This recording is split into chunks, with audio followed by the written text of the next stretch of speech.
நலாஸ் நாட்டு சர்க்கரை நலமுடன் வாழ நலாஸ் இந்தியாவிலேயே நாட்டு சர்க்கரைக்கு ISI முத்திரை மற்றும் அக்மார்க் அங்கீகாரம் பெற்ற ஒரே நிறுவனம். தொடர்புக்கு 9047045000. ஆகாயத்திலே ஜொலிக்கின்ற நட்சத்திரங்களும் பாய்ந்து ஓடுகின்ற நதிகளும் நீரோடைகளும் உயர்ந்து நிற்கின்ற விருட்சங்களும் அதை தாங்கி நிற்கின்ற பூமியும் வாழும் காலம் வரையிலும் உயிர்ப்புடன் இருக்கும் காலம் வரையிலும் உலகத்தில் ஆயிரக்கணக்கான மொழிகள் தோன்றியிருக்கலாம். அனைத்திற்கும் மூத்த மொழி கண்ணியத்துக்குரிய காயிதே மில்லத் அவர்கள் அரசியல் நிர்ணய சபையிலே உலகின் மூத்த மொழி எங்கள் தாய்மொழி தமிழ் மொழி, அதனையே இந்தியாவினுடைய ஆட்சி மொழி ஆக்க வேண்டும் என்று முழக்கமிட்டாரே, அந்த மொழி நான் குறிப்பிட்டதை போல காலங்களை வென்று ஆயிரம் ஆண்டுகளாக இந்த மண்ணிலே செழித்து தமிழர்களை வாழ வைத்த அந்த மொழி இன்னும் அத்தனை ஆண்டு காலமும் யுக யுகாந்தரங்களுக்கும் நிலைத்து நிற்கட்டும், இயற்கை தாய் அதற்கு துணை செய்யட்டும் என்று சொல்லி இந்த மாபெரும் கூட்டத்தில் திண்டுக்கல் நாகல் நகரிலே புடா சிறையை விட்டு வெளியே வந்து இந்த திண்டுக்கல்லிலே உரையாற்றியதை போல நாடு நகரம் எங்கும் சென்று இந்த அணிதான் ஜெயிக்க வேண்டும். திராவிட முன்னேற்ற கழக இன்றைய முதலமைச்சர் ஆர்வீர் சகோதரர் மாண்புமிகு தளபதி மு க ஸ்டாலின் அவர்களை போல அவர் உள்ளிட்ட அனைவரும் களத்திலே நின்று வெற்றி பெறுவதற்கு நான் குரல் கொடுப்பேன். மறுமலர்ச்சி திராவிட முன்னேற்ற கழகம் தோள் கொடுத்து நிற்கும் என்ற உணர்வோடு 19 மாத காலம் வேலூர் காராகிரகத்தில் என்னோடு இருந்தவரும் பிணையிலே விடுதலை பெற்று சென்ற போது இல்லத்திலே இருக்கக்கூடிய அவருடைய தாயார் 10 மாதம் வயிற்றிலே சுமந்த அந்த மாதரசி மகனை பார்த்து, உன் தலைவன் வரவில்லையே ஜெயிலை விட்டு வெளியே, நீ ஏன் வந்தாய்? பசும்பொன் முத்துராமலிங்க தேவர் 9 வருடம் வெள்ளைக்காரனை எதிர்த்து சிறையிலே இருந்தவர். அந்த வரலாற்றை நான் அறிவேன். நீ தலைவரை விட்டுவிட்டு எதற்காக ஜாமீன் போட வேண்டும் என்று கேட்கின்ற மாதரசிகள் இந்த இயக்கத்தை காத்து வருகிற காரணத்தால் 4 லட்சம் தருகிறோம், 5 லட்சம் தருகிறோம், வைகோவை விட்டு விலகி எங்கள் அணிக்கு வாருங்கள், பாசறைக்கு வாருங்கள், சேலம் பொதுக்குழுவுக்கு வாருங்கள் என்று சொன்னபோது அந்த ஏழை குடும்பங்களை சேர்ந்தவர்கள், நடுத்தர குடும்பங்களை சேர்ந்தவர்கள், லட்ச ரூபாயை கண்ணால் எந்த காலத்திலும் பார்க்காதவர்கள் இந்த இல்லத்தை விட்டு வெளியே போகிறீர்களா இல்லையா? வைகோவை விட்டு விலகை சொல்லி இந்த வீட்டுக்குள்ளே நுழைவதற்கு உங்களுக்கு என்ன திமிர் தைரியம் இருக்க வேண்டும் என்று அந்த வீடுகளிலே இருக்கக்கூடிய மாதரசிகளின் தாய்மார்களின் சகோதரிகள் விளக்க மாற்றால் அடிப்போம், வெளியே போ என்று விரட்டி அடித்து 65 பொதுக்குழு உறுப்பினர்கள் மட்டுமே அந்த போட்டி பொதுக்குழுவுக்கு சென்ற போது 1285 பொதுக்குழு உறுப்பினர்கள் வைகோவின் தலைமையில் தான் நாங்கள் தொடர்கிறோம் என்று பிரமாண வாக்குமூலம் தந்து அதை வீடியோ தொலைக்காட்சியிலே பதிவு செய்து மொத்த ஆவணங்களையும் நான் கொண்டு போய் தேர்தல் கமிஷனிலே டெல்லியில் கொடுத்து இந்த இயக்கத்தை அன்று பாதுகாத்தார்களே அதே பொதுக்குழு உறுப்பினர்கள், அதே வழியிலே வருகிற இன்றைய பொதுக்குழு உறுப்பினர்கள், செயற்குழு பொதுக்குழு உறுப்பினர்கள், நகரம் பேரூர் சிற்றூர் கிளை கழக செயலாளர்கள்,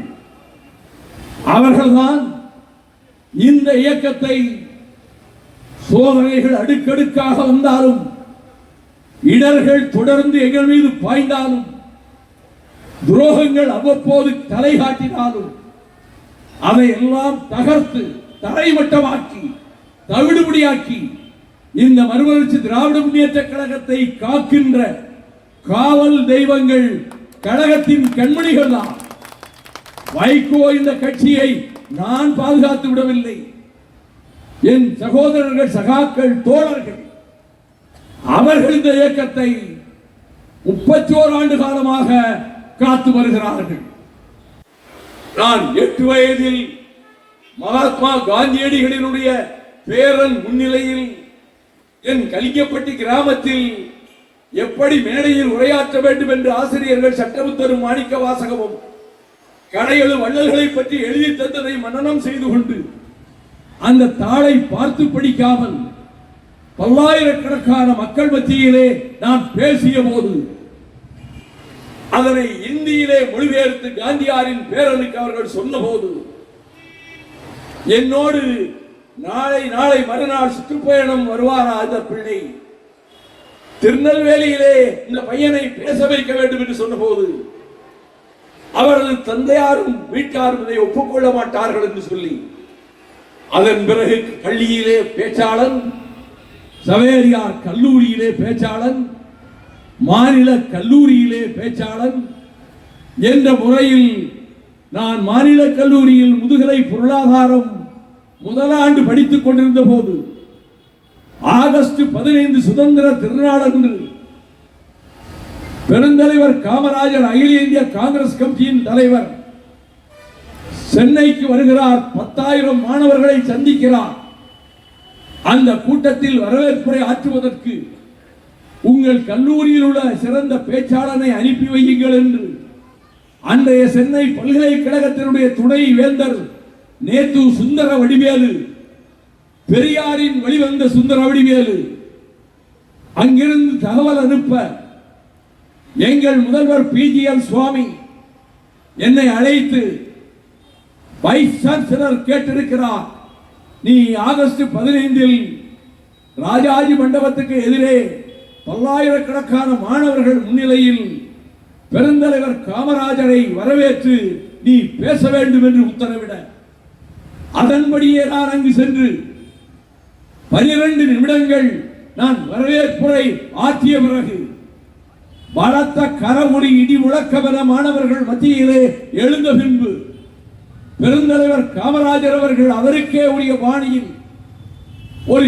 20 நிமிடம் அற்புதமான உரை நிகழ்த்திவிட்டு சென்று மறுநாள் பொழுது விடிந்தவுடன் விக்டோரியா விடுதியில் என்னுடைய அறை வாயிலில் சிவந்த மேனியில் கதர் ஜிப்பாவும் கதர் வேட்டியும் அணிந்து கொண்டிருந்த ஒரு நடுத்தர வயது மனிதரை பார்த்து, ஐயா உள்ளே வாருங்கள், நீங்கள் யார், உங்களுக்கு என்ன வேண்டும் என்று நான் கேட்டபோது, நான் தமிழ்நாடு காங்கிரஸ் கட்சியினுடைய இளைஞர் காங்கிரஸ் தலைவர், என் பெயர் அஜீஸ், நேற்றைய பேச்சு பெருந்தலைவரை மிகவும் கவர்ந்து விட்டது, உங்களை அழைத்துக் கொண்டு சத்தியமூர்த்தி பவனுக்கு வர சொன்னார், காங்கிரஸ் கட்சியிலே உங்களை சேர்க்க விரும்புகிறார் என்ற போது நான் அவரிடத்தில் நான் தயக்கத்தோடும் வருத்தத்தோடும் தெரிவித்துக் கொள்கிறேன், உங்கள் வேண்டுகோளை, நாடு போற்றும் அந்த மாபெரும் தலைவரின் வேண்டுகோளை ஏற்கின்ற இடத்தில் நான் இல்லை.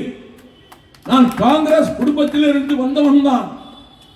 ஆனால் சத்தியமூர்த்தி பவனுக்கு நான் வர இயலாது. ஏன்? வருகிற 21ஆம் தேதி வடசென்னை கோகலே மண்டபத்தில் காஞ்சி தலைவன், இந்நாட்டு கரிபால்டி, தென்னாட்டு பெருநாஷா பேரறிஞர் அண்ணா அவர்கள் முன்னிலையில் இந்திய ஏகாதிபத்தியத்தை எதிர்த்து பேசுவதற்கு வாய்ப்பு வழங்கப்பட்ட நிலையில் இருக்கிறேன். நான் திராவிட மாணவர் முன்னேற்ற கழகத்தில் திமுகவின் மாணவர் அமைப்பில் சேர்ந்திருக்கிறேன்.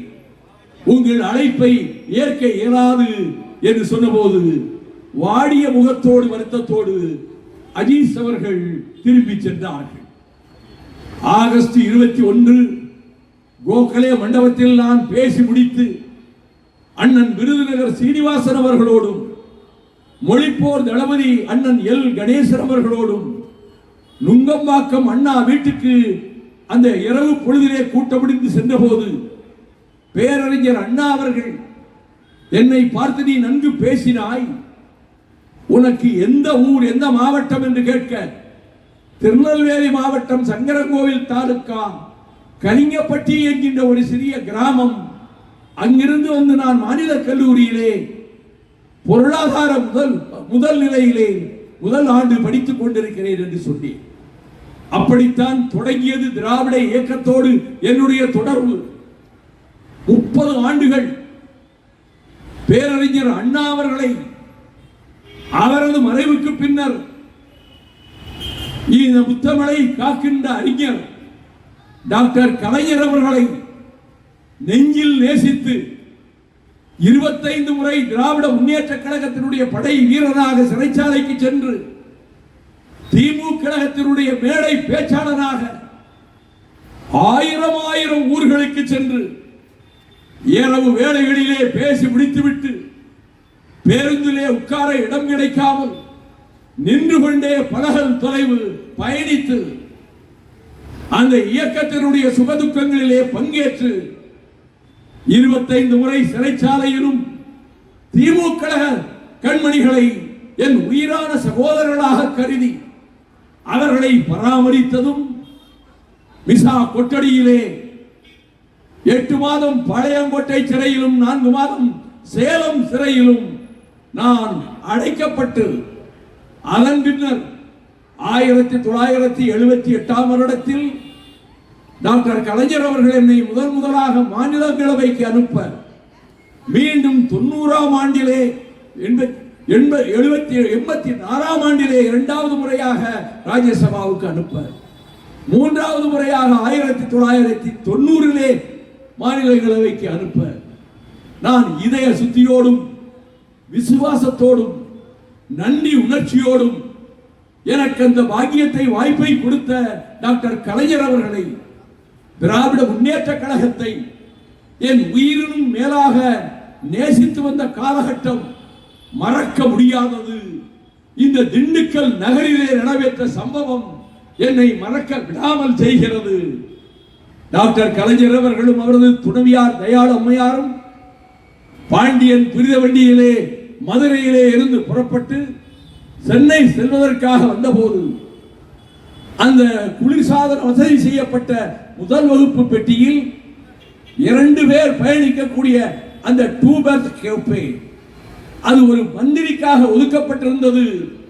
அந்த அதிமுக அமைச்சர் மதுரையிலே வரவில்லை, இனி அவர் வரமாட்டார் என்று கருதி ரயில்வே அதிகாரிகள் கலைஞர் அவர்களையும் அவரது துணைவியாரையும் இந்த கூப்பையில் ஈரடுக்கு பெருத்தில் நீங்கள் பயணியுங்கள் என்று சொல்லிவிட்டு போன பிறகு நான் அவரோடு கொடைரோடு வரையிலே பேசிக் கொண்டிருந்து விட்டு நான் எனக்கு ஒதுக்கப்பட்டிருக்கக்கூடிய இடத்துக்கு செல்லுகிறேன் என்று விடை பெற்றுக் கொண்டு வருகிற போது நான் கொடை ரோட்டிலே இறங்கவில்லை.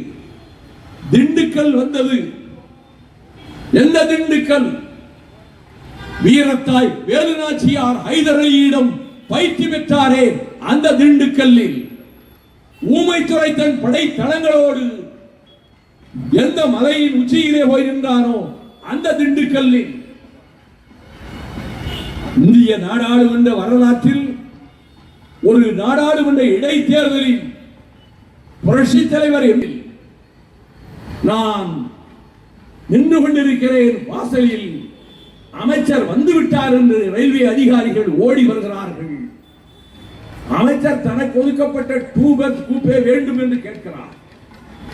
நீங்கள் மதுரையில் வரவில்லை, அதனால் முன்னாள் முதலமைச்சருக்கு அதை ஒதுக்கிவிட்டோம் என்று சொல்ல, எனக்கு ஒதுக்கப்பட்ட கூப்பே எனக்குத்தான் நீங்கள் தர வேண்டும் என்று அவர் கேட்க, அதிகாரிகள் என்னிடம் வந்து முன்னாள் முதலமைச்சரையும் குடும்பத்தினரையும் எதிரே 4 berth கொண்ட ஒரு அறை இருக்கிறது, அதிலே ஒருவர் தான் மேல் தளத்து படுக்கையிலே இருக்கிறார், நீங்கள் முன்னாள் முதல்வரை அங்கே அழைத்துக் கொண்டு போகலாமா என்று கேட்டார்.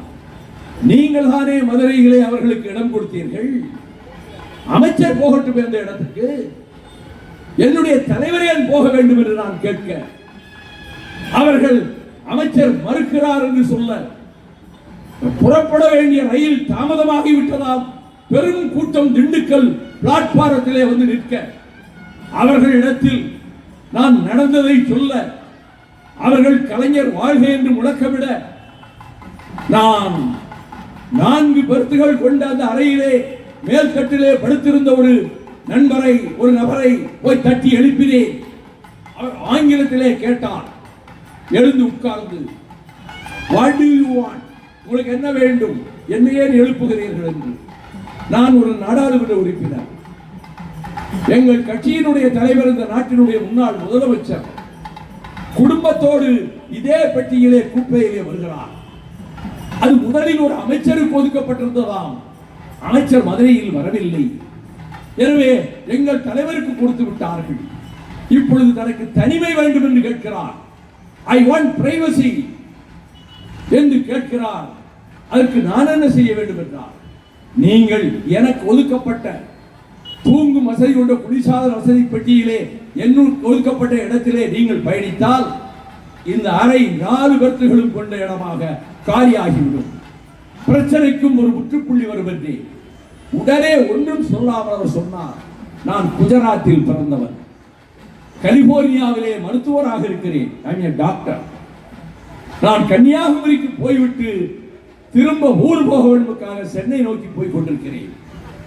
உங்கள் பிரச்சனையை உணர்கிறேன் என்று போட்ட பைஜாமாவோடு கீழே இறங்கி காலணிகளை மாட்டிக்கொண்டு அவருடைய பெட்டியையும் படுக்கையையும் தூக்குற போது இன்னொரு பெட்டியை நான் தூக்கிக் கொள்ள எனக்கு ஒதுக்கப்பட்ட அந்த ஸ்லீப்பர் பெர்த்திலே கொண்டு போய் அவரை உட்கார வைத்து விட்டு திரும்ப நான் வந்து ரயில்வே அதிகாரிகளை அழைத்து தனிமை வேண்டும் என்று மந்திரி கேட்டாரல்லவா, இப்பொழுது 4 பெர்த் கொண்ட அந்த அறை காலியாக இருக்கிறது, உங்கள் மந்திரி அங்கே போக சொல்லுங்கள் என்ற போது இவர்கள் போய் அமைச்சரிடம் தெரிவித்தவுடன் அதெல்லாம் எனக்கு வேண்டாம், எனக்கு முதலில் ஒதுக்கிய அந்த 2 பெர்த் குப்பை தான் வேண்டும், முன்னாள் முதல் மந்திரியை வெளியே அந்த அறைக்கு போக சொல்லுங்கள் என்று அவர் சொன்னதை ரயில்வே அதிகாரிகள் தயக்கத்தோடு என்னிடம் வந்து சொன்னபோது, நீங்கள் கேட்டதை நான் செய்து கொடுத்து விட்டேன். அமெரிக்காவிலே இருக்கிற ஒரு டாக்டர் தன்னுடைய பெர்த்தை காலி செய்து விட்டு போய்விட்டார். இதற்கு மேலும் இந்த கூப்பேதான் வேண்டும் என்று ஆணவத்தோடு கேட்டார். நான் இந்த வாசலில் தான் நிற்பேன், இந்த வாயிலில் தான் நிற்பேன். இந்த கதவை எந்த கை தட்டினாலும் அந்த கை துண்டாக வெட்டப்பட்டு கீழே விழும், போய் சொல்லுங்கள் என்று நான் சொன்னேன். அதற்குள் கூட்டம் கோஷமிட தொடங்கிவிட்டது. வேறு வழியின்றி தலைகிருந்த முகத்தோடு அமைச்சரும் அவரோடு லுங்கி கட்டி கொண்டிருந்த ஒரு 3 பேர் 2 பேரும் உள்ளே நுழைந்தார்கள். வழி அனுப்ப வந்த இன்ஸ்பெக்டரும் சப் இன்ஸ்பெக்டரும் 15 போலீஸ்காரர்களும் அவசரமாக இந்த பெட்டிக்குள்ளே ஏறினார்கள். அங்கே டிடிஆர் இருக்கக்கூடிய அந்த இடத்திலே போய் நிறைந்து கொண்டார்கள். ரயில் புறப்பட்டது. அவர்கள் என்னிடம் சொன்னார்கள், இந்த அமைச்சருடைய அவருடைய ஆணவ போக்கால் நாங்கள் மதுரைக்கு செல்ல வேண்டியவர்கள், எங்கள் வீடுகளுக்கு போக வேண்டியவர்கள், நீங்கள் இந்த வாசலிலே நிற்கிறீர்களா, அதனால் அமைச்சருக்கு ஏதாவது ஆபத்து வந்து விடுமா என்று எங்கள் 18 பேரையும் இந்த வண்டியிலே ஏற்றிவிட்டார்கள் என்ற போது நான் நினைத்துக் கொண்டேன், நான் ஆயுதபாணி அல்ல, நான் வன்முறையின் மீது காதல் கொண்டவன் அல்ல, வன்முறையில் எந்த காலத்திலும் நான் ஈடுபட்டவன் அல்ல. ஆனால் இந்த 2 எழுத்து எந்த அளவுக்கு திராவிட முன்னேற்ற கழகத்திலே இருக்கிற எனக்கு பாதுகாப்பு தருகிறது என்று நான் எண்ணிக்கொண்டு இரவு முழுக்க அந்த வாசலிலே நின்றுவிட்டு விடியற்கால 7 மணிக்கு செங்கல்பட்டு ரயில் நிலையத்திலே ரயில் நின்ற போது வழக்கமாக வருகிற திருமங்கலம் கோபாலும் செயலாளர் சண்முகநாதன் என்று வராததால் காப்பி தட்டை கொண்டு வந்தவரிடம் நான் வாங்கிக் கொண்டு காலை காப்பியும் அதிலே ஒரு டம்ளரும் டெவராவும் வைக்கப்பட்டிருந்ததோடு கதவை தட்டினேன். அந்நியார் தயாளமையார் கதவை திறந்தார். உட்கார்ந்து கொண்டிருந்த அண்ணன் டாக்டர் கலைஞர் அவர்கள் என்னை பார்த்து, உங்களுடைய பெட்டி தூரத்தில் அல்லவா இருந்திருக்கும், நீங்கள் எப்படி இங்கே வந்து நிற்கிறீர்கள் என்று கேட்டார். நான் நடந்ததை சொன்னேன். இரவெல்லாம் இங்குதான் நான் நின்றேன். பிரச்சனை இப்படித்தான் வெடித்தது என்றவுடன் இந்த விளக்குக்கு பொதுவாக சொல்லுகிறேன், அவர் கண்களிலே இருந்து கண்ணீர் மாலை மாலையாக கன்னங்களிலே உருண்டோடுவதை கண்டேன். அது என் நெஞ்சின் ஆழத்திலே பதிந்தது. இதே திண்டுக்கல்லில் 2005ஆம் ஆண்டில் திராவிட முன்னேற்ற கழகத்தினுடைய மாநாட்டு மேடையில் மேகங்கள் சூழ்ந்திருந்த அந்த இரவு நேரத்தில் பேராசிரியர் அண்ணன் அன்பழகன் பேசுவதற்கு முன்பு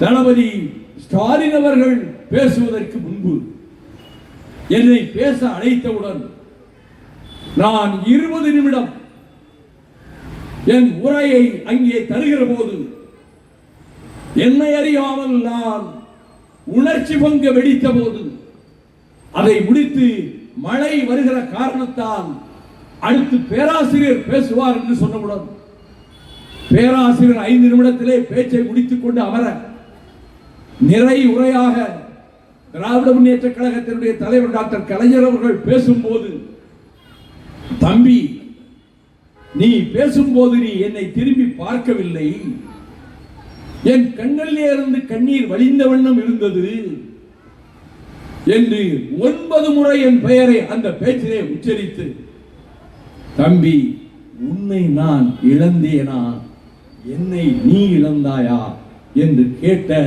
அந்த சம்பவமும் திண்டுக்கல் மேடையிலே நிற்கிற போது, அதே போல சூழல்கள் என்னை முற்றுகையிடுகிற போது அதை நான் நினைத்துக் கொண்டு 93 திராவிட முன்னேற்ற கழகத்தில் இருந்து அடிப்படை உறுப்பினர்கள் இருந்து நான் நீக்கப்பட்ட போது அரவாக்குறிச்சி மயானத்தில் தண்டபாணியினுடைய உடலை எரித்துவிட்டு நான் 2.5 மணி நேரம் அந்த நள்ளிரவு பொழுதிலே நான் அங்கே உரையாற்றிய போது தமிழகம் எங்கும் இருந்து வந்திருந்த பல்லாயிரக்கணக்கான தோழர்கள், திமுக தோழர்கள் அந்த பேச்சை கேட்க வந்திருந்த போது அதன் பின்னர் எத்தனையோ திருப்பங்கள், எத்தனையோ சம்பவங்கள், மீண்டும் புடா கைதியாக நாங்கள் அடைபட்டு கிடந்த போது அண்ணன் டாக்டர் கலைஞர் அவர்கள் 2 முறை அந்த சிறைச்சாலையிலே வந்து என்னை சந்தித்து 2வது முறை உடனே ஜாமீனிலே இப்பொழுது வெளியே வந்தார் என்ன தம்பி என்று கேட்டார்.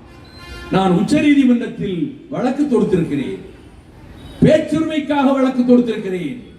இந்த புடா சட்டத்தின் கீழ் பேச்சுரிமையை மறுக்க கூடாது, அரசியல் சட்டம் தந்திருக்கக்கூடிய உரிமையின்படி நான் தடை செய்யப்பட்ட விடுதலை புலிகள் இயக்கத்தை ஆதரித்து பேசினேன். இது சட்டப்படி குற்றம் அல்ல என்று நான் வழக்கு தொடுத்திருக்கிறேன். நான் சிறையில் இருந்தால் தான் நீதிபதிகள் யோசித்து பார்த்து தீர்ப்பு எழுதுவார்கள். ஆகவே நான் இப்பொழுது ஜாமீனில் வருவதற்கு வாய்ப்பில்லை என்ற போது அதுவும் சரிதான் என்று சொல்லி விடைபெற்று சென்றவர்.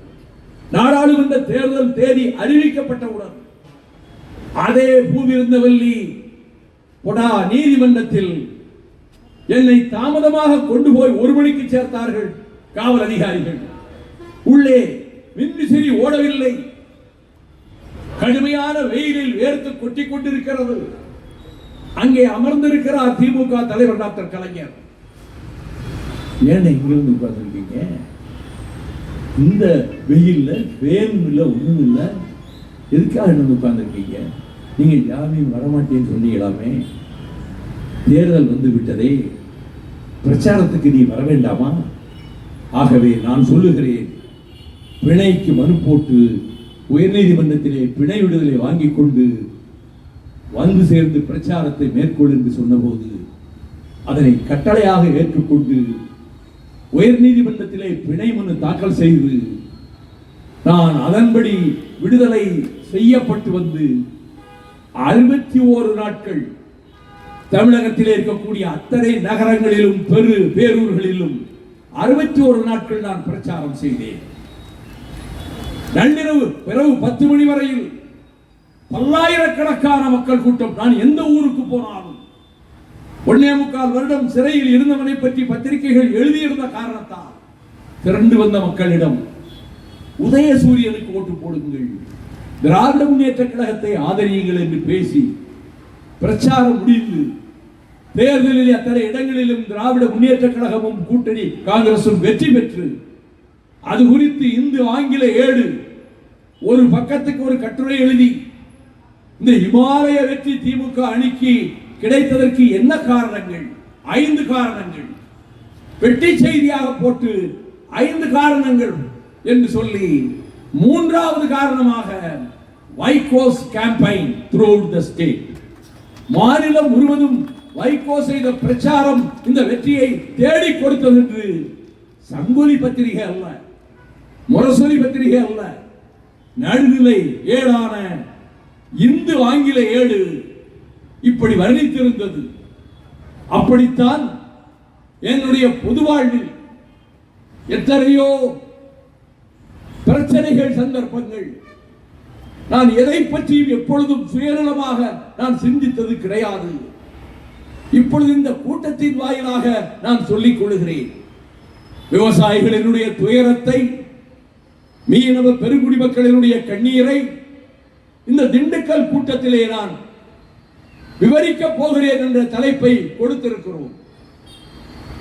நான் பேசுகிற இந்த நேரத்தில் ஸ்டெர்லைட் தொழிற்சாலையை உலக கோடீஸ்வரனான அனில் அகர்வால் தூத்துக்குடியிலே நிறுவிட முயன்று அதை நிலைநிறுத்த முயன்ற போது அதை எதிர்த்து ஒன்றல்ல இரண்டல்ல ஒரு 5 ஆண்டு கால போராட்டங்கள், ஊர்வலங்கள், மறியல், சிறைவாசம், உயர்நீதிமன்றத்திலே வழக்கு. அந்த வழக்கில் தூத்துக்குடி வழக்கறிஞர் கிருஷ்ணன் எனக்கு வாதங்களை எடுத்து எழுதி கொடுக்க 7 மணி நேரம் நான் பேசினேன். பிரசித்தி பெற்ற வழக்கறிஞர் கே வேணுகோபால் ஸ்டெர்லைட் ஆலைக்காக பேசினார். அந்த உயர்நீதிமன்றத்தில் ஒரு கட்டத்தில் நான் சுயநலத்தின் அடிப்படையில் ஸ்டெர்லைட்டை எதிர்க்கவில்லை. நான் நேர்மையானவன், பொது வாழ்வில் சல்லி காசு சம்பாதிக்காதவன் என்று சொன்ன மாத்திரத்தில் உயர் நீதிமன்றத்தினுடைய தலைமை நீதிபதி ஜஸ்டிஸ் லிபரா அவர் குறுக்கிட்டு சொன்னார், we very well know about your honesty and sincerity. There is no need to vouch about your honesty by anybody. உங்கள் நேர்மை நாணயத்தை நாங்கள் நன்றாக அறிவோம். உங்களுக்கு நற்சான்றிதழ் யாரும் கொடுக்க வேண்டியதில்லை என்று சொன்னார். உடன் இருந்த நீதிபதி பத்மநாபன் அவருடைய இல்ல திருமண வரவேற்புக்கு நான் சென்றதால் ஸ்டெர்லைட் அதிபர் சுப்ரீம் கோர்ட்டுக்கு தந்தி அனுப்பினார். இந்த எங்கள் வழக்கை விசாரிக்கின்ற நீதிபதிகளில் ஒருவரான பத்மநாபன் இந்த வழக்கிலே வாதாடுகின்ற என் பெயரை சொல்லி அவருக்கு உறவினர். நேற்று கூட அந்த வீட்டு கல்யாண வரவேற்புக்கு போயிருக்கிறார். இந்த வழக்கை இந்த அமர்விலிருந்து மாற்ற வேண்டும் என்று சொன்னபோது சுப்ரீம் கோர்ட் அதை குப்பை தொட்டியிலே தூக்கி எறிந்தது. ஆனால் நீதிபதி பத்மநாபன் சுயமரியாதை உள்ளவர். அவர் கோர்ட்டில் எழுது என்று சொன்னார். என் மீது சந்தேகப்பட்டு தந்தி அனுப்பப்பட்டிருக்கிறது ஸ்டெர்லைட் நிறுவனத்தால். நான் இந்த வழக்கை விசாரிக்க விரும்பவில்லை, வேறு அமர்வுக்கு போகிறேன் என்று போய்விட்டார். தலைமை நீதிபதியும் அவரும் வெளியேற அந்த அமர்வு கற்பகநாயகம் மிஸ்ரா அமர்வுக்கு மாற்றப்பட்டு அந்த அமர்வு ஸ்டெர்லைட்டுக்கு ஆதரவாக தீர்ப்பு கொடுத்த பின்னர் நான் உச்ச நீதிமன்றத்துக்கும் சென்றேன். அதையெல்லாம் விவரிக்க நேரமில்லை. அதை நினைவூட்டுவதற்காக முதல் பொதுக்கூட்டம் ஆகஸ்ட் புரட்சி வெடித்ததே, டூ ஆர் டை, செய் அல்லது செத்து மடி என்று அண்ணல் காந்தியடிகள் மும்பை மாநகர மைதானத்தில் புரட்சி வெடிக்கட்டும், வெள்ளையனே வெளியேறு என்று 8ஆம் தேதி இரவு சொல்ல 9ஆம் தேதி அதிகாலையிலிருந்து ரயில்வே ஸ்டேஷன்கள் கொளுத்தப்பட்டன, தந்தி கம்பங்கள் அறுக்கப்பட்டன, தலா ஆபீஸ்கள் கொளுத்தப்பட்டன, மத்திய சர்க்கார் அலுவலகங்கள் தகர்க்கப்பட்டன. திருச்செந்தூருக்கு பக்கத்திலே லோன்துறை வெட்டி கொல்லப்பட்டார். புரட்சி இப்படி வெடிக்கிற போது பெருந்தலைவர் காமராஜர் அதே நேரத்தில் அவர் மும்பையிலே இருந்து அரக்கோணம் வரையிலே ரயிலில் வந்துவிட்டு அங்கிருந்து புறப்பட்டு அவர் ராணிப்பேட்டைக்கு பக்கத்திலே இருக்கக்கூடிய ஒரு நண்பர், அவர் ஒரு பிராமணர், அவர் வீட்டிற்கு சென்று கதவை தட்ட, வந்து விட்டீர்களா என்று வீட்டுக்குள்ளே கொண்டு போய் அவரை அமர வைத்து போலீஸ் நானா பக்கமும் தேடிக்கொண்டிருந்த போது அங்கிருந்தவாறே தமிழ்நாடு பூராவுக்கும் தகவல் அனுப்பிவிட்டு என் வேலை முடிந்தது, நான் விருதுநகர் செல்லுகிறேன் என்று விருதுநகருக்கு வர விருதுநகர் டிஎஸ்பி காமராஜர் இருந்த இடத்திற்கு வந்து, உங்கள் வேலைகள் ஏதாவது பாக்கி இருந்தால் முடித்துக் கொண்டு சொல்லிவிடுங்கள், பிறகு வந்து நான் கைது செய்கிறேன் என்று சொல்லிவிட்டு போய்விட்டார். அதே போல 3 நாள் கழித்து கைதாகி வேலூர் மத்திய சிறையிலே காமராஜர் அடைக்கப்பட்டார். இந்த நிகழ்ச்சியை நான் சொல்லுவதற்கு காரணம், அதே 9ஆம் தேதியை தேர்ந்தெடுத்து தான் தூத்துக்குடியிலே நான் முதல் கூட்டத்தை அமைத்தேன். இதே போன்ற கூட்டம் 1.25 மணி நேரம் பேசினேன். மருத்துவர்கள் எனக்கு கட்டளையிட்டிருக்கிறார்கள், 30 நிமிடங்களுக்கு மேல் நீங்கள் பேசக்கூடாது, இனிமேல் உங்கள் உடல் நலத்தை பற்றிய கவலையால் நான் சொல்லுகிறேன் என்று நேற்று முன்தினமும் திரும்ப அலைபேசியில் அழைத்து சொல்ல சொல்ல கேட்க மாட்டாமல் தூத்துக்குடியில் 1.25 மணி நேரம் பேசியிருக்கிறீர்கள். வேர்த்து வடிவதை நான் கண்டேன். இனியாவது அரை மணி நேரத்துக்குள் பேச்சை முடித்துக் கொள்ளுங்கள் என்று சொன்னாலும் பிறப்பது ஒரு முறை, மடிவதும் ஒரு முறைதான். இனி ஒரு முறை நான் பிறந்து வரப்போவதில்லை. பிறவாமை வேண்டும், மீண்டும் பிறப்புண்டேன், இந்த தமிழ் மண்ணை நான் மறவாமை வேண்டும் என்ற உணர்வோடுதான் நான் சொல்ல வேண்டியவைகளை எங்கள் மீது பழி சுமத்துகிறவர்களுக்கு மத்தியில், இட்டுக்கட்டி பொய் செய்திகளை வெளியிடுகிறவர்கள் மத்தியில் எங்களுக்கு பத்திரிகை பலம் கிடையாது. திண்டுக்கல் பத்திரிகையாளர்களை நான் என்றும் மதிப்பவன். செல்வராகவரிடம் சொன்னேன், தமிழ்நாட்டிலேயே நான் நேசிக்கின்ற ஊர்களில் பத்திரிகையாளர்களை பொறுத்தமட்டில் திண்டுக்கல் ஒன்று. நீங்கள் அவர்கள் அமர்வதற்கு ஒரு இடத்தை தயார் செய்து விட்டீர்களா? இல்லை என்றால் உடனே போய் பேரிகேட் போடுங்கள், நாற்காலிகளை போடுங்கள், அவர்கள் இடத்திலே வேறு யாரையும் உட்கார விடாதீர்கள் என்று சொல்லிவிட்டு வந்தேன். எனக்கு பத்திரிகை பலமும் கிடையாது, பணபலமும் கிடையாது, அதை பற்றி கவலைப்படவில்லை. நான் ஜாதி மதங்களுக்கு அப்பாற்பட்டவன். ஐ அம் எ ரியல் பெரியாரிஸ்ட். நான் தந்தை பெரியார் வழியிலே, அறிஞர் அண்ணா வழியிலே, திராவிட இயக்கத்தின் வழியிலே, கலைஞரின் வழியிலே என்னை வார்ப்பித்துக் கொண்டவன். ஆகவே என்னை பொறுத்தமட்டில் இருக்கிற காலத்தில் தமிழுக்கும் தமிழ் நாட்டுக்கும் தொண்டு செய்ய வேண்டும். அது ஊர் மேடையாக இருந்தாலும் சரி, இப்படி நகர மேடையாக இருந்தாலும் சரி, அல்லது நாடாளுமன்றமாக இருந்தாலும் சரி, தமிழுக்காக, தமிழர்களுக்காக, தரணிவாழ் தமிழர்களுக்காக, ஈழத் தமிழர்களுக்காக, எங்களுக்காக பேச இந்த நாட்டிலே நாதி இல்லையே, எங்களுக்காக குரல் கொடுக்க ஒரு எம்பி இல்லையே என்று கவலைப்படுகிற நாதியற்று போனவர்களுக்காக இந்த குரல் நாடாளுமன்றத்திலே ஒலிக்கும் என்று முதல் நாள் நான் கன்னி பேச்சிலேயே சொன்னேன். அப்படித்தான் இதுவரை வாழ்ந்து வந்திருக்கிறேன். கடைசியாக மீனவர்கள் துயரத்தை பற்றி பேசினேன் என்று தங்கையும் பொன்னையனும் குறிப்பிட்டார்கள். நான் விடைபெறும் நாள் வந்தபோது ஃபேர்வெல் ஸ்பீச்சஸ் அவையினுடைய துணைத் தலைவர் ராஜினாமா செய்து விட்டார். மிக நன்றாக என் மீது பாசம் காட்டியவர். அப்பொழுது என்னை பேச அழைத்த போது நான் 12 நிமிடங்கள் பேச வேண்டியதாகிவிடும், 5 நிமிடத்திலே முடிக்க சொல்வார், மணி அடிப்பார். எனவே நான் இரவிலே சிந்தித்தவற்றை ஒரு தாளை பார்த்து வாசிக்கும் பழக்கம் எனக்கு இல்லை. அதில் இருக்கக்கூடிய முக்கால்வாசி சரத்துக்களை மின்னல் வேகத்திலே வாசித்துவிட்டு அதன் பின்னர் நான் சொன்னேன், யுத்தகலத்தில் ஹால்டிகாட்டி யுத்தகலத்தில் லட்சக்கணக்கான முகலாயர் படைக்கு முன்னால் பல ஆயிரம் படை வீரர்களை கொண்ட தன்னுடைய சேனை தோற்றுவிட மகாராணா பிரதாப் சிங் அந்த போர்க்களத்திலே இருந்தவன் சேட்ட குதிரை மீது அமர்ந்தவாறு காட்டுக்குள்ளே சென்று காடுகளுக்குள்ளே உணவு கிடைக்காமல் அலைந்து திரிந்த போது அவன் அப்பொழுதும் சொன்னான், மான் சிங் தகவல் அனுப்பினார், பிரதாப் சிங் நீ வந்துவிடு, அக்பர் உன்னை ஏற்றுக்கொள்வார் என்ற போது நான் வரமாட்டேன் என்று திரும்ப சொல்லிவிட்டு அப்பொழுது சொன்னான், till such time breads of dry grass available, பசியை போக்குவதற்கு உலர்ந்த புல்களால் செய்யப்பட்ட ரொட்டி துண்டுகள் கிடைக்கின்ற காலம் வரை,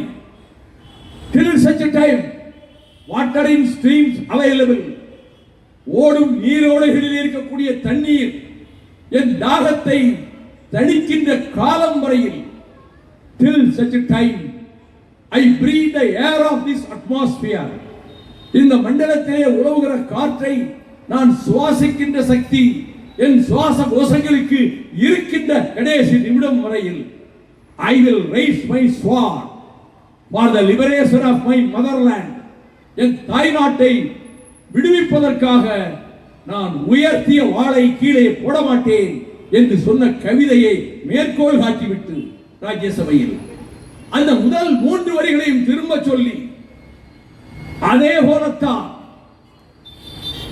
I will raise my sword for the liberation of Tamil Eelam விடுதலை பெறுகின்ற வரையில் நான் ஓங்கிய கரமும் உயர்த்திய வாளும் தாழாது தனியாது இறுதி மூச்சு அடங்குகின்ற வரையிலும் லட்சியங்களுக்காக நான் பாடுபடுவேன், கொள்கைகளுக்காக பாடுபடுவேன் என்று சொன்ன நான் அணிமாறப் போவதாக ஒரு பத்திரிகை, நான் மிகவும் மதிக்கின்ற பத்திரிகை, அந்த பத்திரிகை அலுவலகம் குண்டர்களால் தாக்கப்பட்டு எந்திரங்களெல்லாம் பத்திரிகை எந்திரங்களெல்லாம் உடைத்து நொறுக்கப்பட்ட போது கேள்விப்பட்டு இந்த பூமிநாதன் போன்றவர்களை அழைத்துக் கொண்டு அந்த அலுவலகத்துக்கு ராத்திரி 11 மணிக்கு சென்று உடைக்கப்பட்ட எந்திரங்களையும் எல்லாவற்றையும் பார்த்துவிட்டு நாளையே சாயங்காலம் இந்த மதுரை மாநகரில் இதை கண்டித்து நான் ஆர்ப்பாட்டம் நடத்துவேன் என்று சொல்லி மறுநாள் மாலை 5 மணிக்கு மேலமாசி வீதியும் வடக்குமாசி வீதியும் சந்திக்கக்கூடிய இடத்திலிருந்து புறப்பட்டு 1000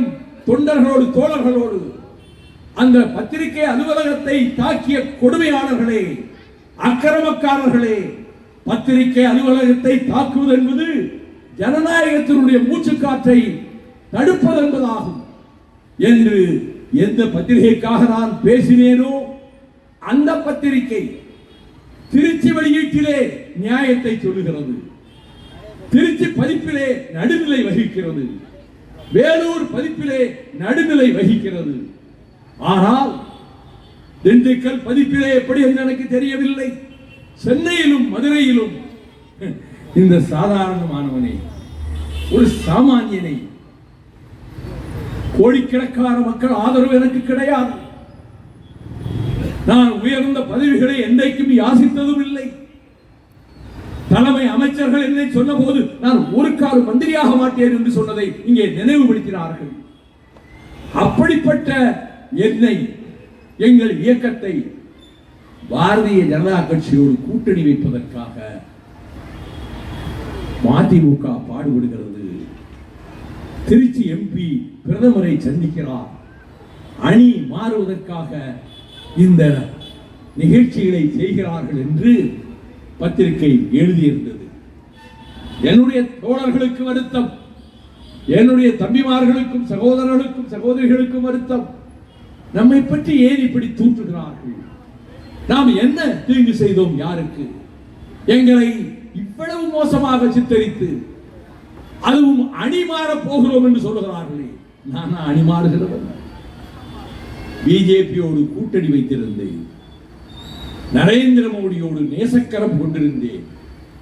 ஆனால் நாடாளுமன்ற தேர்தல் முடிந்து அவர் பிரதமராக போகிறார் என்ற செய்தி வெளியாகி நான் டெல்லிக்கு போன மாத்திரத்தில் எனக்கு தகவல் தரப்பட்டது, பிரதமர் நரேந்திர மோடியினுடைய பதவியேற்பு விழாவுக்கு கொலைகாரன் இலங்கை சிங்கள ஜனாதிபதி ராஜபக்சே அழைக்கப்பட்டிருக்கிறான் என்ற செய்தி வந்ததை கேள்விப்பட்டு அதிர்ச்சியுற்றான். பிரதமர் எங்கே இருக்கிறார் என்று கேட்டேன். இன்று காலைதான் அவர் குஜராத்துக்கு போய்விட்டார், நாளை திரும்புவார் என்றவுடன் மின்னஞ்சலிலே ஒரு 5 பக்கத்துக்கு கடுமையாக அந்த முடிவை நிந்தித்து பிரதமருக்கு மின்னஞ்சல் அனுப்பிவிட்டு உங்களை சந்திக்க விரும்புகிறேன் என்று கடைசி வரியிலே எழுதியிருந்தேன். மறுநாள் எனக்கு செய்தி குஜராத் பவனிலிருந்து வந்தது. நீங்கள் பிற்பகல் 3 மணிக்கு குஜராத் பவனிலே ஆனரபிள் நரேந்திர மோடி அவர்களை சந்திக்கலாம் என்று வந்தது. நானும் கணேசமூர்த்தியும் சென்றோம். நாங்கள் போய் அமர்ந்தவுடன் பக்கத்திலே அமித்ஷா உட்கார்ந்திருந்தார். சற்று நேரம் கழித்து சட்ட அமைச்சர் அருண்ஜேட்லி வந்து உட்கார்ந்தார். நரேந்திர மோடி என்னை பார்த்து புன்னகைத்தவாறு அவர் சொன்னது, அதற்கு முன்பும் நான் அவரை சந்தித்தேன், பிரதமர் பதவி எடுப்பதற்கு முன்பு. அப்பொழுது நான் சொன்னேன், மிஸ்டர் மோடி, அமெரிக்க நாட்டு வரலாற்றில் நாட்டு மக்கள் கொடும் துயரத்துக்கும் பஞ்சத்துக்கும் பசிக்கும் ஆளாகி தவித்த போது ஜனாதிபதியாக இருந்தவர் பிராங்க்லின் டி ரூஸ்வெல்ட் அவர் விவசாயிகளுக்காக ஒரு புதுவிடியல் நியூ டீல் அவர் அறிவித்தார் 1933.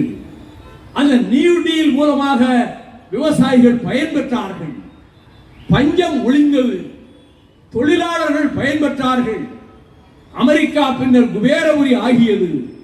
அதை நான் உங்களுக்கு ஏன் நினைவூட்டுகிறேன் என்றால், மிஸ்டர் மோடி அதே போல நொழித்து களைத்து வாடி வதங்கி கடலிலே பிறந்து கடலிலே வாழ்ந்து கடலிலே சாகிற விவசாயிகளுக்காக நீங்கள் ஒரு புது விடியல் நியூ டீல் கொண்டு வாருங்கள் என்று சொன்னபோது நல்ல யோசனை, அப்படியே செய்கிறேன் என்று சொன்ன அதே நரேந்திர மோடி இப்பொழுது சொல்றார், மிஸ்டர் வைகோ உங்களுக்கு ஞாபகம் இருக்கிறதா, குஜராத்திலே ஆலவரத்தடியிலே மத நல்லிணக்க கூட்டத்தை நடத்திய போது நீங்கள் பேசுவதற்கு எழுந்த போது முரளி மனோகர் ஜோஷி விரைந்து வந்து உங்கள் பக்கத்திலே நின்று மொழிபெயர்க்க முனைந்த போது தடுத்து நிறுத்தி நீங்கள் நாற்காலிக்கு போங்கள் என்று சொல்லிவிட்டு, I will translate Vaiko speech in my mother tongue Gujarati, நான் குஜராத்தி மொழியிலே வைகோவின் பேச்சை மொழிபெயர்ப்பேன் என்று நான் மொழிபெயர்த்தது உங்களுக்கு ஞாபகம் இருக்கிறதா என்று கேட்டார். நான் சொன்னேன், அது ஞாபகத்தில் இருப்பது ஒரு புறம் இருக்கட்டும், அதை பற்றி இப்பொழுது என்ன பேச்சு, நீங்கள் எங்கள் முதுகிலே குத்தவில்லை, எங்கள் மார்பிலே குத்தி விட்டீர்கள், எங்கள் இருதயத்துக்குள்ளே ஈட்டியை பாய்ச்சி விட்டீர்கள். 1,37,000 தமிழர்களை கொடூரமாக கொன்று வதை செய்த கொலைகார பாவி ராஜபக்சேவை பல்லாயிரக்கணக்கான தமிழ் பெண்களை கற்பழித்து நாசப்படுத்தி கொலைக்களத்திலே அழித்த அந்த பாவியை, இசை பிரியாயத்தை யாழ்நங்கையை 16 சிங்கள ராணுவ துருப்புக்கள் நாங்கள் எப்படி கற்பழித்தோம் என்று ஒவ்வொருவரும் சொல்ல சொல்ல அதை சேனல் 4 இதை வெளியிடுவதற்கு எங்களுக்கு மனம் வரவில்லை, இருந்தாலும் வெளியிடுகிறோம். அந்த 16 மிருகங்களும் அந்த யாழ்நங்கையை இசை பிரியாவை சிதைத்து பின்னர் துண்டு துண்டாக வெட்டி கொன்று போட்டார்களே அந்த கொலைகார பாவிக்கு இலங்கை தீவிலே இருக்கின்ற சுப்பிரமணிய சாமி கோவில்களை, முருகன் கோவில்களை, சிவபெருமான் கோவில்களை உடைத்து தகர்த்து அந்த கோயிலுக்கு தேர் செய்த தச்சர்களை நடுவீதிக்கு அழைத்து இழுத்துக் கொண்டு வந்து மணிக்கைகளை துண்டு துண்டாக வெட்டி போட்டு அவர்கள் சுடிதுடித்து சாவதையும் வேடிக்கை பார்த்து விட்டு போன கொலைகார கூட்டத்தை ராணுவமாக வைத்திருக்கின்ற அந்த படுபாவியை நீங்கள் எப்படி அழைக்கலாம்? அங்கே சிங்களத்துக்காரன் கும்மாளம் விடுகிறான். ஆட்சி மாறிவிட்டது இந்தியாவிலே, ஆனால் எங்களுக்குத்தான் முதலிடம், சிங்களவர்களுக்கு, தமிழனுக்கு அங்கே நாதி கிடையாது என்றவன் கொட்டமிடுகிறான், கும்மாளம் விடுகிறான். என் சகோதர ஈழ சகோதர சகோதரிகள் கண்ணீர் வடிக்கிறார்கள், துடிக்கிறார்கள். நமக்கு விமோசனமே கிடையாதா, விமோசனமே கிடையாதா என்று. அப்படிப்பட்ட பாவத்தை நீங்கள் ஏன் செய்தீர்கள்? உடனே அருண்ஜேட்லி, பக்க நாடுகளினுடைய நட்புறவு நமக்கு அவசியம் அல்லவா, அதனால் அழைத்திருக்கிறோம் என்றார். Mister Jaitley, you know me pretty well. Keep quiet, don't interfere. என்னை பற்றி உங்களுக்கு நன்றாக தெரியும், வாயை மூடிக்கொண்டு சும்மா இருக்க வேண்டும், நான் அவரிடம் பேசிக் கொண்டிருக்கிறேன் என்று சொல்லிவிட்டு கடைசியாக சொன்னேன், நீங்கள் இதையும் மீறி அவனை அழைத்தால், பிரதமர் சொன்னார், நான் டின்னரை கேன்சல் செய்து விடுகிறேன் என்றார். டின்னரை கேன்சல் செய்து என்ன பிரயோஜனம்? நீங்கள் பதவி ஏற்கும் போது அந்த வெளிநாட்டு தலைவர்கள் வரிசையில் அந்த கொலைகார பாதி அல்லவா உட்கார்ந்து இருப்பான்.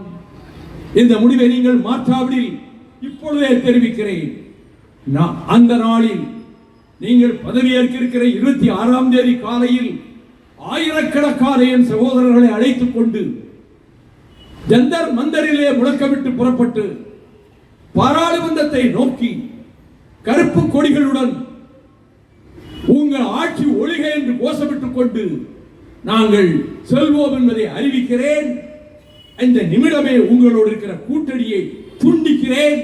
என்று சொல்லிவிட்டு வெளியே வந்து தமிழ்நாட்டிலே இருந்து தம்பிமார்கள் 1000 பேர் ரயில்களிலே புறப்பட்டு வர 26ஆம் தேதி அன்று காலையில் ஜந்தர் மந்தரிலிருந்து புறப்பட்டு ஆங்கிலத்திலே நான் முழக்கம் எழுப்பிக் கொண்டு வர தோழர்களை பின்பற்றி சொல்ல எங்களை கைது செய்து பார்லிமெண்ட் போலீஸ் ஸ்டேஷன் வளாகத்துக்குள்ளே கொண்டு போய் அடைத்தார்கள்.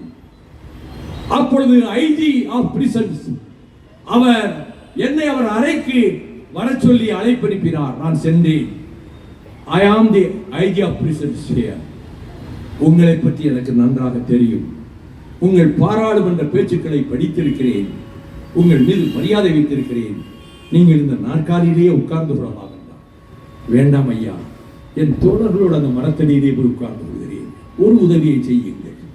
பாராளுமன்றத்திலே வெடிகுண்டு வீசினானே பஞ்சாப் மத்து சிங்கம் பகத்சிங், அவன் வெடிகுண்டு வீசியதற்கு பிறகு அவனை கைது செய்து கொண்டு வந்து இதே பார்லிமெண்ட் போலீஸ் ஸ்டேஷன் வளாகத்துக்குள்ளே இருக்கக்கூடிய ஒரு அறையில் அடைத்து வைத்திருந்தார்கள் என்று நான் படித்திருக்கிறேன். ஆமாம் என்றார். அந்த அறையின் கதவுகள் பூட்டப்பட்டிருக்கின்றன, யாரும் உள்ளே பார்க்க அனுமதி கிடையாது என்று கேள்விப்பட்டேன். அந்த கதவுகளை திறக்க சொல்லுங்கள். அந்த அறைக்குள் நான் செல்ல வேண்டும். பகத்சிங் எந்த இடத்திலே 2 நாள் அடைபட்டு கிடந்தானோ அந்த மண்ணை தொட்டு நான் வணங்க வேண்டும் என்றவுடன் அந்த சிறை அறையின் கதவுகளை திறக்க செய்தார். நான் தனியாகவே உள்ளே சென்றேன். மண்டியிட்டு அமர்ந்தேன். இங்குதானே பகத்சிங், நீ 2 நாட்கள் இருந்திருக்கிறாய்.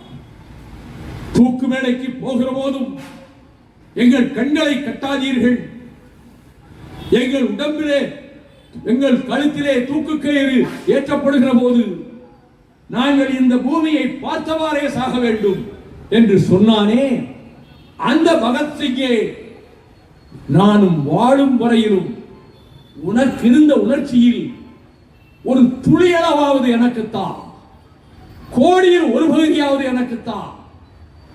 அதை நான் உன்னிடம் யாசிக்கிறேன்.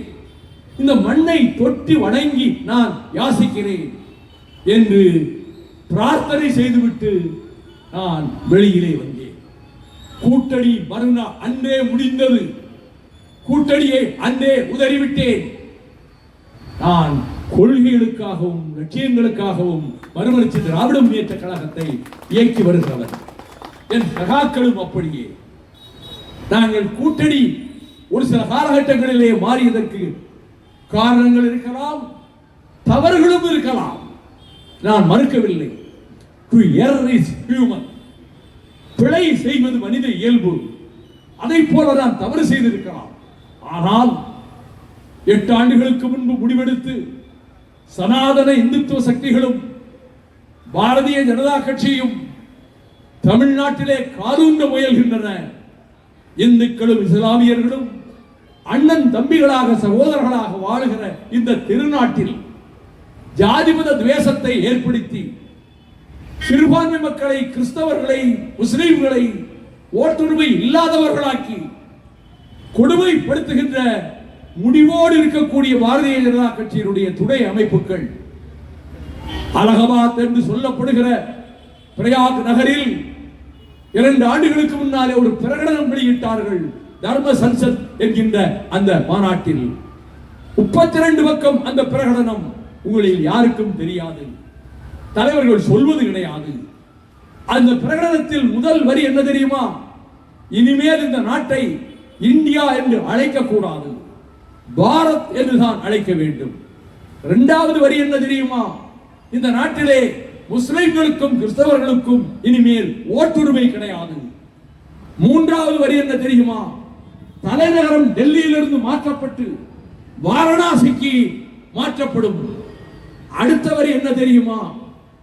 இந்தியும் சமஸ்கிருதம் மட்டுமே இங்கே ஆட்சி மொழிகளாக இருக்கும், வேறு எதற்கும் இங்கே இடமில்லை என்று சொல்லி பிரகடனம் செய்த அந்த சக்திகள் திராவிட இயக்க பூமியில் தூத்துக்குடி கேவிகே சாமியும், நெல்லிக்குப்பம் மஜீதும், மண்ணை பாண்டியனும், உடையார்பாளையம் வேலாயுதமும், காலமுத்து நடராசனும் தங்கள் உயிர்களை தந்து ரத்தம் சிந்தி பாதுகாத்த இந்த திராவிட இயக்கத்தை பெரியார், டி.எம். நாயர், நடேசனார், பிட்டி தியாகராயர் அவர்கள் அடித்தளவிட்ட திராவிட இயக்கத்தை தொண்டு செய்து வெளுத்த வளம் தூயதாடி மார்பில் விழும் மண்டை சுரப்பை உலகதொழும் மனக்குகையில் சிறுத்தை எழும் என்று பாவேதனால் பாராட்டப்பட்ட தந்தை பெரியாரும் உலக மேதை பேரறிஞர் அண்ணாவும்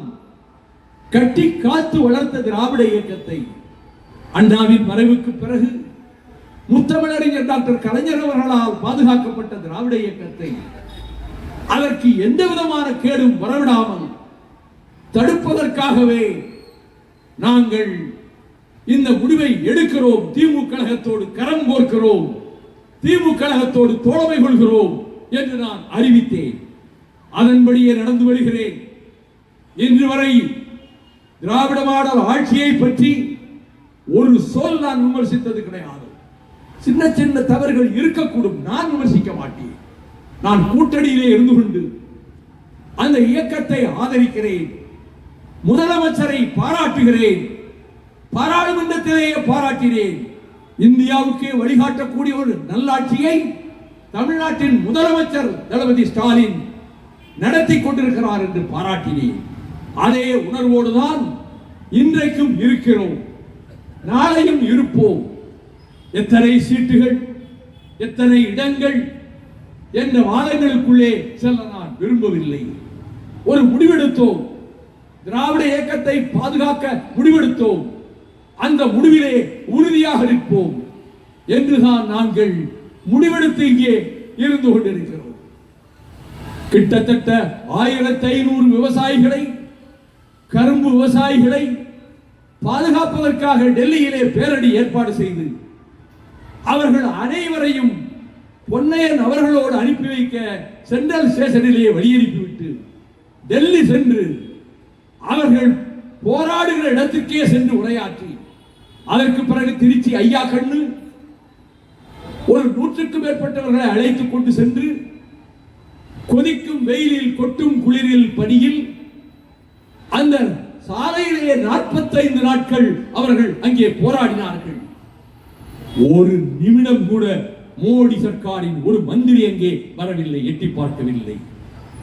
நான் நாள்தோறும் தவறாமல் சென்றேன். நானும் அவர்களோடு உண்ணாவிரதம் இருந்தேன்.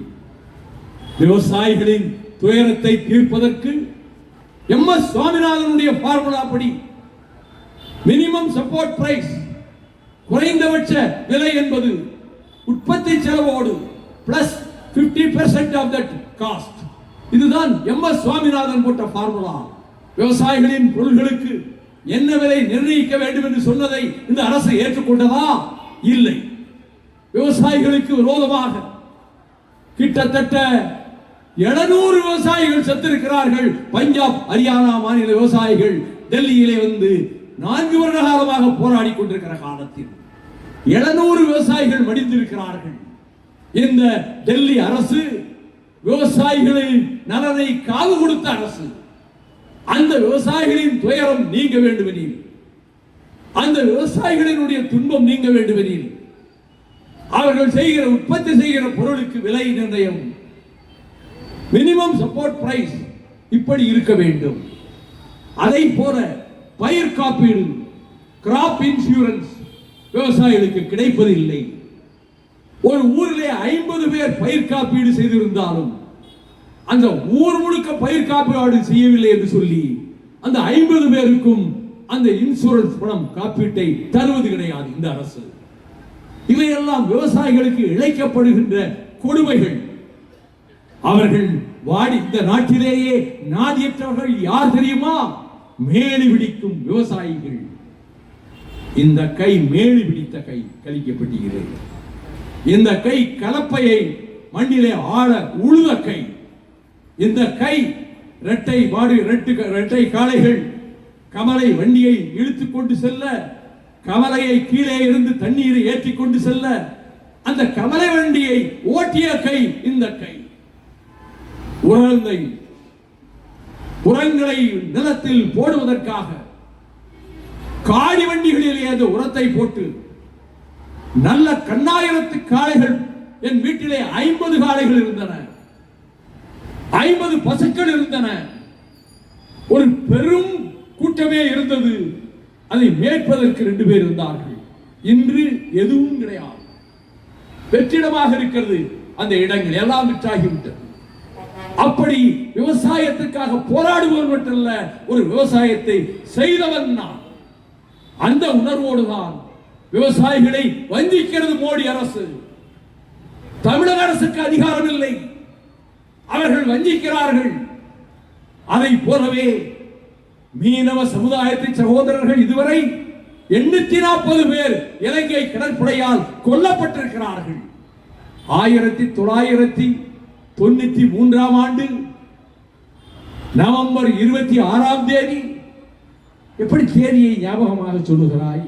அது என் தலைவன் பிரபாகரன் பிறந்த நாள் அல்லவா? எப்படி நான் நடப்பேன்?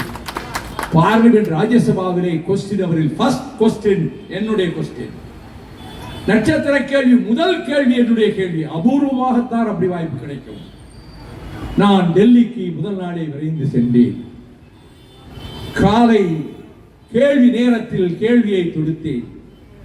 Minister of state Edward Hilario மறுப்பலாக பதில் சொன்ன போது அவை தலைவராக இருந்த doctor Shankar Dayal Sharma, mister minister, அவர் ஸ்பெசிபிக் கொஸ்டின், அவர் இங்கே கேள்வியை தொடுத்திருக்கிறார். A categorical answer he demands. அதற்கு பதில் சொல்லுங்கள். இந்திய அரசு என்ன செய்தது தமிழக மீனவர்களை பாதுகாக்க? அவர் பதில் சொல்ல இயலவில்லை. அந்த நாளையும் மறக்க முடியாது.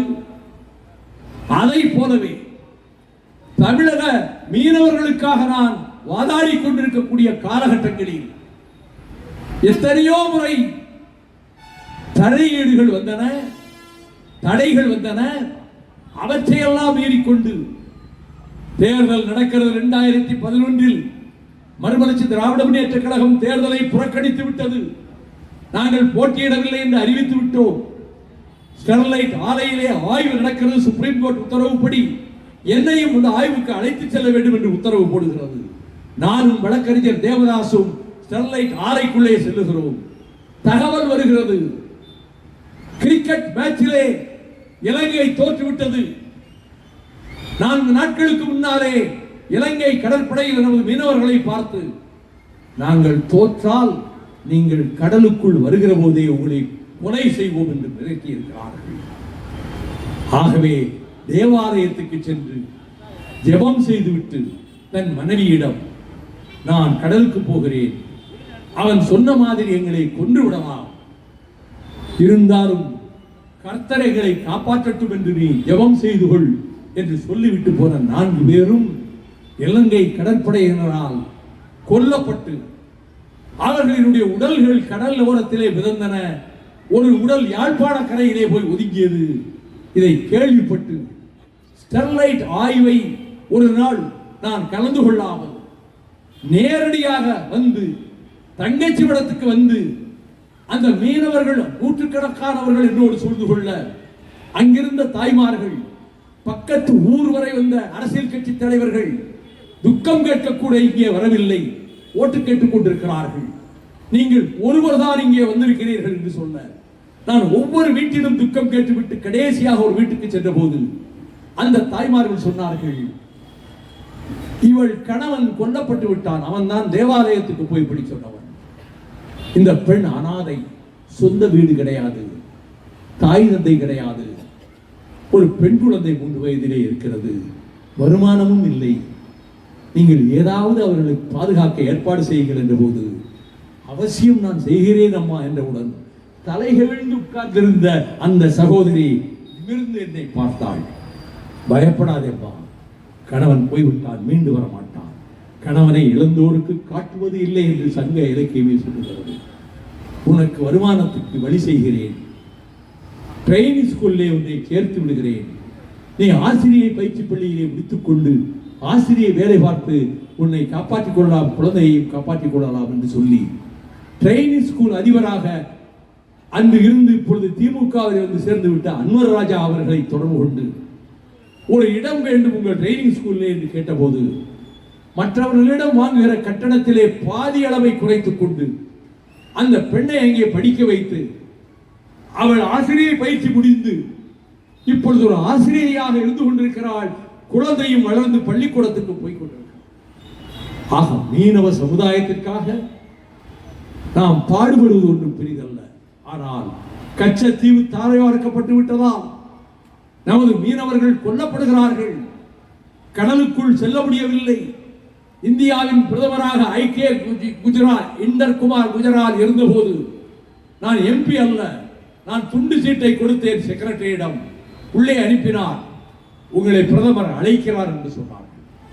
நான் குஜராத் வெளிவிவகார அமைச்சராக இருந்தபோது நட்புறவோடு பழகியவன், அவர் வீட்டிலே போய் சாப்பிட்டவன். நான் குஜராத் அவர்களை பார்த்து, நேற்று முன்தினம் 6 மீனவர்கள் கொல்லப்பட்டிருக்கிறார்களே ஆறுகாட்டுத்துறையில், ஹெலிகாப்டர்ல வந்து நம்முடைய கடல் எல்லைக்குள்ளே குண்டு வீசி படகுகளை சிதறடித்து 6 மீனவர்களை கொன்றுவிட்டு போயிருக்கிறாரே, உங்கள் கடற்படை என்ன செய்து கொண்டிருக்கிறது? பக்கத்திலே தானே இந்திய கடற்படை இருக்கிறது. அவர்கள் ஏன் எங்கள் மீனவர்களை பாதுகாக்கவில்லை? நாங்கள் இந்த நாட்டின் பிரஜைகள் இல்லையா? அந்த மீனவர்கள் இந்த நாட்டினுடைய குடிமக்கள் இல்லையா என்று சொன்னதோடு நிற்கவில்லை. Your navy is waiting like a lame duck.